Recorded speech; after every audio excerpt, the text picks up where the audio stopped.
हमारे देश की आज की अधिकांश युवा पीढ़ी या तो रील बनाने में, इंस्टाग्राम पर रील बनाने में, या रीलें देखने में, या व्हाट्सएप पर चैट करने में लगी हुई है, क्योंकि रोजगार नहीं है। रोजगार के अभाव में इधर उधर भटक रहे हैं और तमाशा कर रहे हैं, तमाशा देख रहे हैं।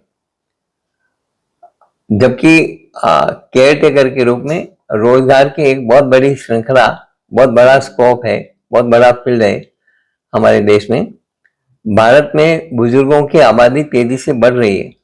2011 की जनगणना के अनुसार भारत में 104 मिलियन यानी 10 करोड़ से ज्यादा बुजुर्ग हैं, और जो 60 वर्ष से अधिक आयु के हैं, जो कुल जनसंख्या का 8.6% था।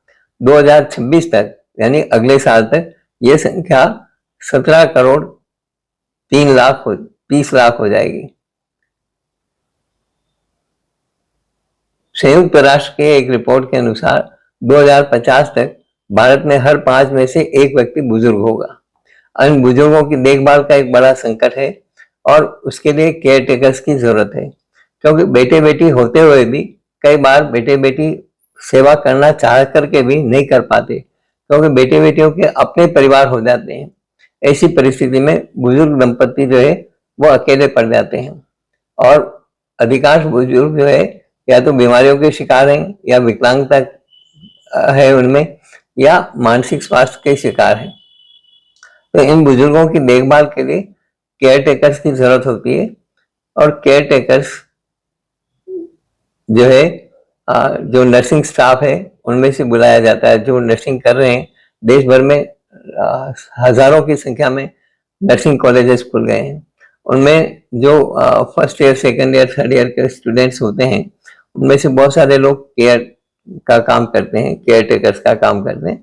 लेकिन जगह जगह केयर टेकर एजेंसीज भी होनी चाहिए, और ये केयर टेकर एजेंसीज जो है जो उन बच्चों का सेंसिटाइजेशन करे, ओरिएंटेशन करे और ट्रेनिंग करे कि कैसे बुजुर्गों की सेवा की जाती है, तो संभव है प्रॉपर वे में। और सरकार जो है बुजुर्गों के लिए इतनी योजनाएं बना रही है, सीनियर सिटीजन्स के लिए इतनी योजनाएं हैं, इतने अनुदान हैं और हैं, उनके स्वास्थ्य के लिए बहुत सारी स्कीम्स चला रही है। तो उन स्कीम्स के साथ साथ एक स्कीम ये भी रखे कि जो केयर टेकर एजेंसीज हैं उनको वो कुछ अनुदान दे, ताकि बुजुर्गों की देखभाल अच्छे से हो सके, बुजुर्गों के स्वास्थ्य की देखभाल अच्छी तरह से हो सके। और ये केयर टेकर्स जो है काम करते हैं, इन केयर टेकर्स को भी पारिश्रमिक पूरा मिल सके। इससे क्या फायदा होगा कि यदि केयर टेकर्स जो है नर्सिंग स्टूडेंट्स, यदि उनमें कंपल्सरी होगा कि भाई आपको 6 महीना इंटर्नशिप के तौर पे ये बुजुर्गों की सेवा करनी अमुक अमुक जगह, इस तरह से देखभाल की व्यवस्था रहे केयर टेकर एजेंसी के माध्यम से, और उसकी मार्किंग रहे कि भाई आपको इसके मार्क्स मिलेंगे। और वो मार्किंग जो है वो जो जिनके यहाँ सेवा देने जाए बुजुर्गों के यहाँ, उनसे फीडबैक लेकर के उनकी मार्किंग हो, तो बुजुर्गों की सेवा भी बेहतर हो पाएगी, किसी प्रकार के क्राइम्स नहीं होंगे। और क्योंकि इसमें क्राइम होने की संभावनाएं भी बहुत ज्यादा बढ़ जाती है, तो मान लो बुजुर्ग दंपति अकेले हैं और केयर टेकर कोई बदमाश है और उसने कहीं पैसा देखा, कुछ गड़बड़ कर दिया, तो दिक्कत आ जाएगी। तो एक जितने भी केयर टेकर्स हों उनका पुलिस वेरिफिकेशन भी जरूरी है। हमेशा उनका रिकॉर्ड पूरा रखे ये केयर टेकर एजेंसी, ताकि किसी प्रकार की इस तरह की अनहोनी ना हो। तो इससे सेवा का एक बहुत बड़ा प्रकल्प खुलेगा और बहुत सारे युवाओं को रोजगार मिल सकेगा। ये रोजगार का बहुत अच्छा स्कोप है इसके अंदर, क्योंकि अभी देश भर में 15 करोड़, आज की तारीख में देश भर में 15 करोड़ बुजुर्ग हैं, सीनियर सिटीजन्स हैं। 15 करोड़ में से आप देखिए अधिकांश को या तो डायबिटीज है, या बीपी है, या कोई विकलांगता है, या शारीरिक रूप से कोई प्रॉब्लम है।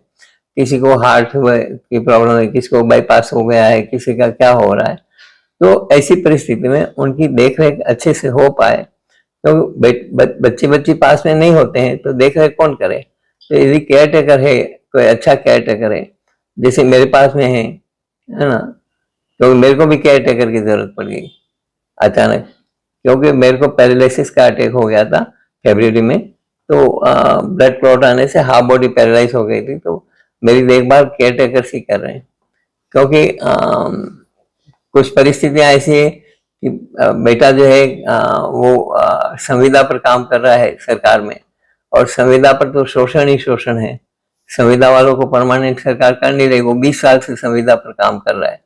तो ऐसी परिस्थिति में उनका काम करना भी जरूरी है, नहीं तो उनके परिवार के अंदर कई समस्याएं पैदा हो जाएगी।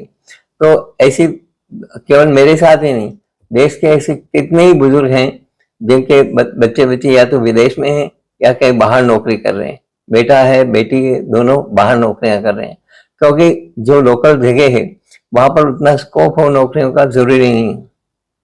उदयपुर है तो उदयपुर में नौकरियों का इतनी स्कोप नहीं है, तो इसलिए लोग बाहर चले जाते हैं। मेरे पास में एक दंपति रहते थे मेरे सामने, मकान के सामने, तो उनका बेटा जो है वो आईपीएस बना, आईपीएस बन करके और असम की पोस्टिंग हुई, असम में पोस्टिंग हुई। बेटी है तो वो डॉक्टर हो करके अजमेर में पोस्टिंग हो गई उसकी। अब वो दंपति अकेले रह गए, दोनों बेटे और बेटी दोनों की शादी हो गई, दोनों का परिवार उनके साथ में। ऐसी परिस्थिति में आदमी को पैरालिसिस हो गया, और जो है माँ को जो है डायबिटीज थी, काफी गंभीर डायबिटीज थी, कई तरह की बीमारियां थी, कई तरह की प्रॉब्लम्स थी, एक एक करके दोनों मर गए। ऐसी परिस्थितियां जहां पर केयर टेकर्स नहीं हो, और क्योंकि केयर टेकर्स में तो ऐसा है कि उनमें संवेदना, सेंसिटिविटी पैदा करनी जरूरी है, संवेदनशीलता पैदा करना जरूरी है, और उनको बताना जरूरी है कि केयर टेकर कौन है। केयर टेकर माँ से अच्छा केयर टेकर कोई भी नहीं हो सकता इस दुनिया में। और माँ कब तक रहेगी? आप मान लो आज 70 साल के हो, क्या आपकी माँ आपके लिए बैठी रहेगी? और क्या माँ आपकी देखभाल उसी तरह से कर पाएगी? आज भी 70 ईयर्स के आप हैं तो आपकी माँ कितने ईयर्स की होगी, और क्या वो देखभाल कर पाएगी उस उम्र में? उनकी शारीरिक परिस्थितियां ऐसी होगी कि वो देखभाल कर पाए? माँ से अच्छा केयर टेकर कोई भी नहीं हो सकता। तो केयर टेकर को ये समझाना चाहिए केयर टेकर का क्या महत्व है, क्या भूमिका है। केयर टेकर माँ के बराबर दर्जा है केयर टेकर का। बल्कि माँ ने तो पेट में रख करके जन्म दिया है बच्चे को, तो माँ तो उस पीड़ा से बच्चे के साथ में उसके संबंध है। लेकिन जो केयर टेकर है उसका कोई खून का रिश्ता नहीं है, फिर भी वो यदि अपनी सेवाएं देता है तो ये बहुत बड़ी बात होती है। वो माँ से भी बढ़ करके हो गया केयर टेकर। केयर टेकर की भूमिका माँ से भी बढ़ करके हो गई। यदि वो केयर टेकर वाकई में किसी भी बुजुर्ग की अच्छे से देखभाल करता है, बच्चों की तरह लालन पालन करता है, उनका देखभाल अच्छे से करता है, तो माँ से भी बढ़ करके उसकी भूमिका है। और मैं प्रैक्टिकली महसूस करता हूँ मेरे केयर टेकर के बारे को लेकर के। मुझे कई बार आंसू आ जाते हैं उस केयर टेकर को देख करके, उसकी भावनाओं को देख करके, उसके लाड प्यार को देख करके, उसकी सेवा को देख करके मैं बहुत अभिभूत हो जाता हूँ, बहुत संवेदनशील हो जाता हूँ, बहुत भावुक हो जाता हूँ, बहुत इमोशनल हो जाता हूँ, और मेरे आंखों से आंसू बहने लग जाते हैं कि इसका मेरा क्या रिश्ता है। किसी जन्म में, पूर्व जन्म में कोई रिश्ता रहा होगा कि ये मेरी इतनी सेवा करता है, इतनी देखभाल करता है। तो ये ठीक है, अपना अपना नसीब है। मैं समझता हूँ कहीं कहीं मेरा पुण्य है जो मेरे साथ पास में ऐसा केयर टेकर है। लेकिन मैं चाहता हूँ, भगवान से प्रार्थना करता हूँ कि ऐसे केयर टेकर सबको मिले, जिसको भी मिले केयर टेकर, ऐसे केयर टेकर सबको मिले, और उस केयर टेकर को बिल्कुल अपने पुत्रवत प्यार करें, पुत्रवत रखें, उसको पूरा सम्मान दें, पूरा आदर दें। केयर टेकर को भी पूरा आदर और पूरा सम्मान देंगे तो केयर टेकर भी आपको पूरा सम्मान और पूरा आदर देगा। ये तो रेसिप्रोकल है, जैसा आप व्यवहार करेंगे वैसा व्यवहार पाएंगे। तो इसलिए केयर टेकर्स की महत्व को और केयर टेकर्स की भूमिका को समझाना चाहिए, समझना चाहिए, और नर्सिंग में इसका पाठ्यक्रम बनाना चाहिए, और पूरा ट्रेनिंग, ओरिएंटेशन, सेंसिटाइजेशन होना चाहिए, ताकि केयर टेकर अच्छे से बुजुर्गों की सेवा कर सके। क्योंकि बुजुर्गों की संख्या बढ़ती जा रही है। 2050 तक तो स्थितियां ऐसी हो जाएगी, संयुक्त राष्ट्र संघ की एक रिपोर्ट है, उसमें कहा गया है 2050 तक तो भारत में हर 5 में से 1 व्यक्ति बुजुर्ग होगा। तो आप सोचो बुजुर्गों की संख्या कितनी तेजी से बढ़ती जा रही है। ऐसी परिस्थिति में बुजुर्गों में बीमारियां और विकलांगता की दर अधिक है, और मानसिक स्वास्थ्य समस्याएं भी एक चिंता का विषय है। सरकारी अस्पतालों में नर्सिंग सेवाएं इससे बेहतर होगी यदि केयर टेकर्स वगैरह की ट्रेनिंग वगैरह होगी, ओरिएंटेशन होगा, तो जो नर्सिंग करके और सरकारी सेवाओं में जाएंगे उनमें वो संवेदनशीलता बनी रहेगी। अदरवाइज सरकारी अस्पतालों में नर्सिंग सेवाओं का बंटाढार है, बहुत बुरा हाल है। तो संवेदनशीलता बढ़ेगी तो वहां पर भी उनकी सेवाओं की गुणवत्ता बढ़ेगी, अच्छी रहेगी। तो इसलिए नीड ट्रेनिंग, ओरिएंटेशन, सेंसिटाइजेशन का काम सरकार को करना चाहिए और सभी केयर टेकर एजेंसियां जो है सीएमएचओ में रजिस्टर होनी चाहिए। मुख्य चिकित्सा स्वास्थ्य अधिकारी कार्यालय में रजिस्टर होनी चाहिए।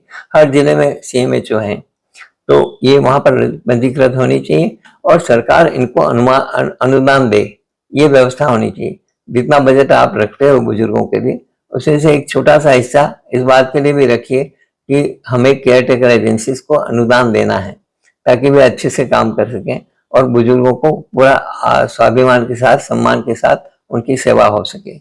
इस वीडियो में इतना ही। धन्यवाद।